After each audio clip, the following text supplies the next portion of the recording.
ইন্টারিমের শেষ 6 মাস এবং নতুন সরকারের প্রথম 6 মাস যদি সমান হয়, তাহলে আপনি ডেভেলপমেন্টটা কোথায় আপনি আমাকে বলেন, মানে আশ্বস্ত হওয়ার জায়গাটা কোথায়? আমি তো মনে করি যে সরকারের এটা 1 নম্বর প্রায়োরিটি হওয়া দরকার। মানে বিদ্যুৎ থেকে শুরু করে অন্যান্য সমস্যাগুলো রয়েছে, বিদ্যুতের সমস্যাটা যেমন আমরা জানি, এখানে নতুন সরকারের করার তেমন কিছুই নেই, তারা এটা ইনহেরিট করেছে। কিন্তু আইন শৃঙ্খলার বিষয়টা হচ্ছে যে এটি আপনার সদিচ্ছা এবং সেটি বাস্তবায়ন করার জন্য অ্যাকশন প্ল্যান দরকার। কিছু বিষয় শুধুমাত্র রেটরিক দিয়ে হবে না। রাজনীতিতে আমরা অনেক রেটরিক দেখেছি, আমাদের সদিচ্ছা আছে, আমরা করতে চাচ্ছি, এবং যে কোনো সমস্যা বা যে কোনো সংকটে পূর্ববর্তী সরকারের দোষ দেওয়ার একটা প্রবণতা আমরা বিভিন্ন সময় দেখেছি।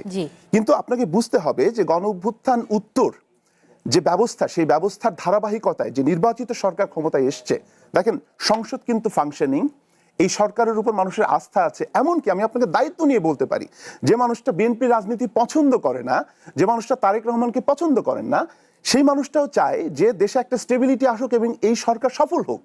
তো এত বড় ম্যান্ডেট তো আমার মনে হয় ডক্টর ইউনূসও পান নাই।